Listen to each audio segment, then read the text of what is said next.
Hello दोस्तों, जय श्री कृष्णा, जय श्री राधे। आपका हार्दिक अभिनंदन मेरे YouTube channel Ashok बदाल computer education hub पर। दोस्तों, हम मॉडल पेपर देख रहे हैं और अब तक हमने 2 मॉडल पेपर पढ़ चुके हैं। आज हम तीसरा मॉडल पेपर देखने वाले हैं जो राजस्थान बोर्ड में या राजस्थान RSSMB या कॉम्पिटिशन एग्जाम में किसी प्रकार के एग्जाम में हो, वहां कंप्यूटर के लिए बहुत ही इंपॉर्टेंट सवाल है और क्वेश्चन है। तो आइए मॉडल पेपर नंबर 3 देखते हैं। तो पहला क्वेश्चन है मॉडल पेपर 3 का, एल्टेयर कौन से माइक्रो प्रोसेसर पर आधारित था। दोस्तों, आपको हमने बताया था कि सबसे पहले माइक्रो प्रोसेसर पर जो आधारित कंप्यूटर बना था उसका नाम एल्टेयर था।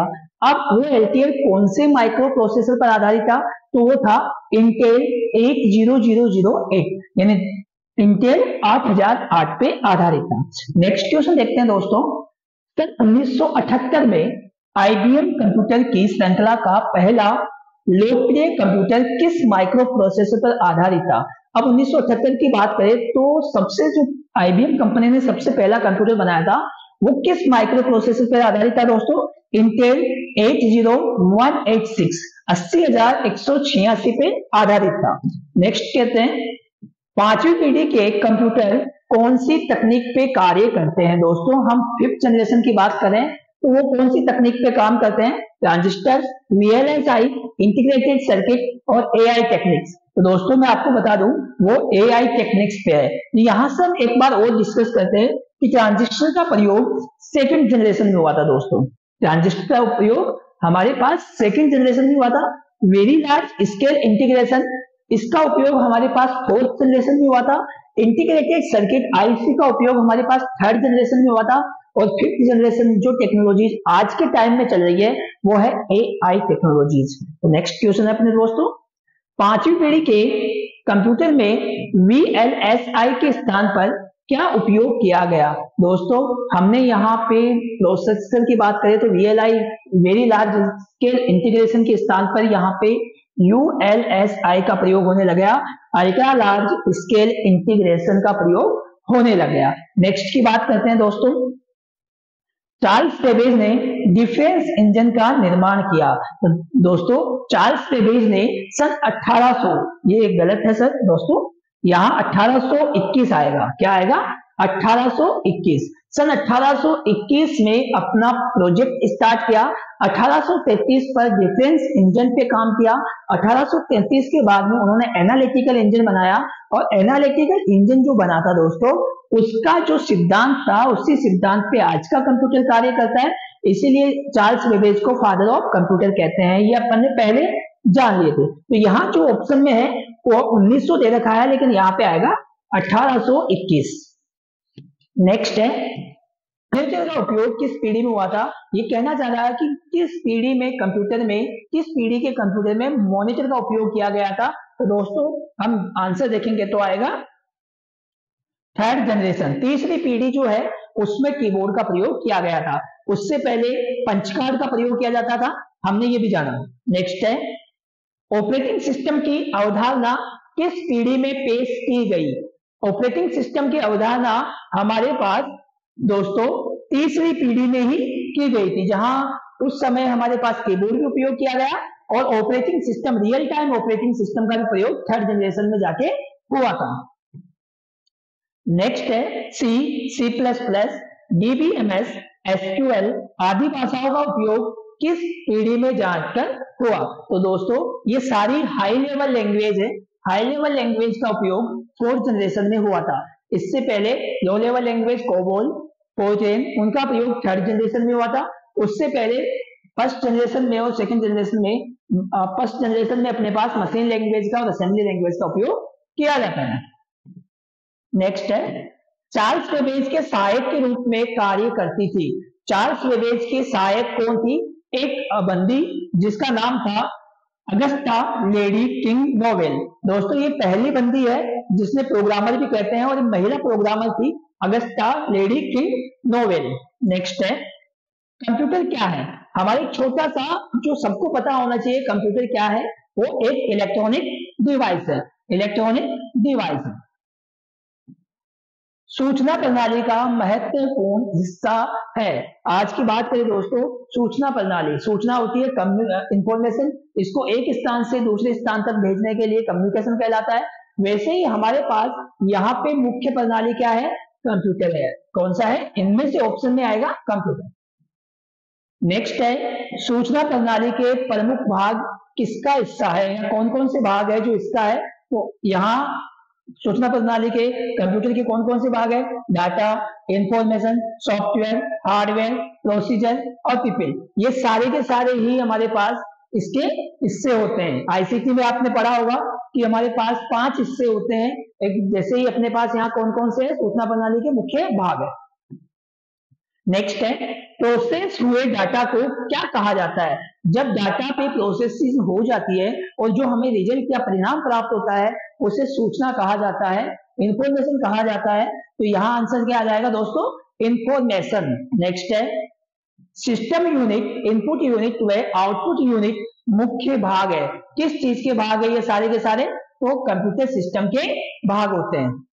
नेक्स्ट है कंप्यूटर का दिमाग कहलाता है। इनमें से कंप्यूटर का दिमाग किसे कहा जाता है, सेंट्रल प्रोसेसिंग यूनिट को। दोस्तों सीपीयू जो होता है, CPU central processing unit, computer का ब्रेन कहलाता है, दिमाग कहलाता है।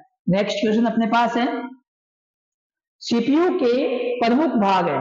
इनमें से सीपीयू के कौन कौन से भाग होते हैं, तो दोस्तों हमें पता है कि सीपीयू के मुख्य 3 भाग होते हैं। एक होता है मेमोरी, एक होती है सीयू कंट्रोल यूनिट, और एक होता है ALU arithmetic and logic unit. Next है सीयू का पूरा नाम क्या है। दोस्तों सीयू का पूरा नाम होता है कंट्रोल यूनिट, और ये क्या काम करता है, हमारे विभिन्न प्रकार के उपकरण जो कंप्यूटर से जुड़े हुए हैं, जो निर्देश हमारे पास दिए जाते हैं, जो कार्य हमारे पास आता है यानी कंप्यूटर सिस्टम के पास, उनको सबको कंट्रोल करने का कार्य सीयू द्वारा होता है। नेक्स्ट है सीपीयू मुख्यतः क्या है। दोस्तों सीपीयू क्या है, क्या माइक्रो प्रोसेसर है, बिल्कुल दोस्तों माइक्रो प्रोसेसर ही है सीपीयू। नेक्स्ट है कंप्यूटर में अंक गणितीय व तार्किक क्रियाएं कौन करता है। गणितीय क्रियाएं कौन करता है दोस्तों, अरिथमेटिक एंड लॉजिकल यूनिट जो होती है वो करती है। तो वो कौन है, सीपीयू की एएलयू। नेक्स्ट क्वेश्चन है एएलयू में किसका प्रयोग गणनाओं के दौरान क्षणिक संग्रह हेतु मेमोरी का कार्य करने के लिए किया जाता है। दोस्तों हमारे पास सीपीयू में एक ऐसा स्थान होता है जहां कुछ देर के लिए हम डाटा को, थोड़ी से डाटा को सेव कर सकते हैं, स्टोर कर सकते हैं, और वो एएलयू में पास होता है।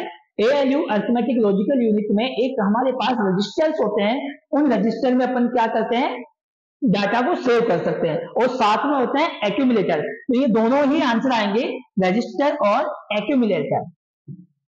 नेक्स्ट है सीपीयू की गति किसमें मापी जाती है। तो दोस्तों सीपीयू की गति मापी जाती है मिलियन इंस्ट्रक्शन पर सेकेंड, MIPS। अच्छा सीपीयू की गति किसमें मापी जाती है, MIPS में, मिलियन इंस्ट्रक्शन पर सेकेंड, बट डॉट पर इंच में स्क्रीन रेजोल्यूशन को मापा जाता है। नेक्स्ट है माइक्रो प्रोसेसर की चौड़ाई कितनी होती है। तो दोस्तों माइक्रो प्रोसेसर की चौड़ाई जो होती है वो 1/2 इंच तक होती है। पहला 8 बिट माइक्रो प्रोसेसर कौन सा था जिसका निर्माण सन 1972 में हुआ था। सबसे पहले बात करें हम, पहले 4 बिट की बनी थी इंटेल 4004, और उसके बाद में जब 8 बिट की बात करें और सबसे पहले जो बना था वो था इंटेल 8008, और इसी पे पहला माइक्रो प्रोसेसर आधारित कंप्यूटर एल्टियर बनाया गया था। सॉरी, इंटेल 4004, इंटेल 8008 किस तकनीक पर आधारित थे। तो दोस्तों ये पीमोस आधारित थे। कौन सी तकनीक पे थे, पीमोस तकनीक पर आधारित थे।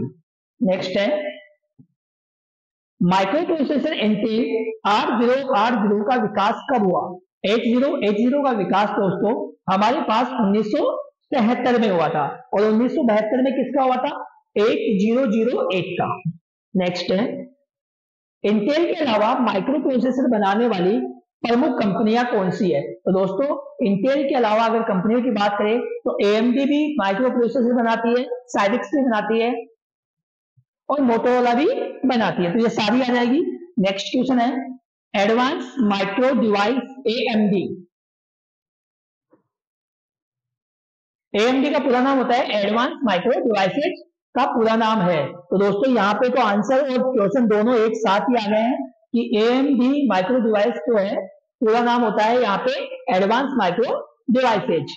नेक्स्ट क्वेश्चन है, कंप्यूटर की गति मापने के लिए उपयोग किया जाता है। दोस्तों हमने कहा था कि सीपीयू की गति किसमें मापी जाती है, तो MIPS में। रेजुलेशन किसमें मापा जाता है, डॉट पर इंच में। यहाँ पे जो पूछा गया है कि कंप्यूटर की गति किसके द्वारा मापी जाती है, तो वो होती है क्लॉक स्पीड के द्वारा। क्लॉक स्पीड के द्वारा कि हमारे पास एक सेकंड में कितना कार्य हो रहा है पर सेकंड के हिसाब से, वो उसकी क्या होती है, कंप्यूटर की गति। कंप्यूटर की गति को मापा जाता है मेगाहर्ट्ज में, और क्लॉक स्पीड से जो आंसर आएगा उसकी जो मात्रक होगा वो क्या होगा, मेगाहर्ट्ज होगा। तो यहाँ डॉट पर जो है वो रेजुलेशन के लिए है, मिलियन इंस्ट्रक्शन पर सेकंड है, सीपीयू की गति के लिए है, और कंप्यूटर की गति को हम किस में मापते हैं, मेगाहर्ट्ज में।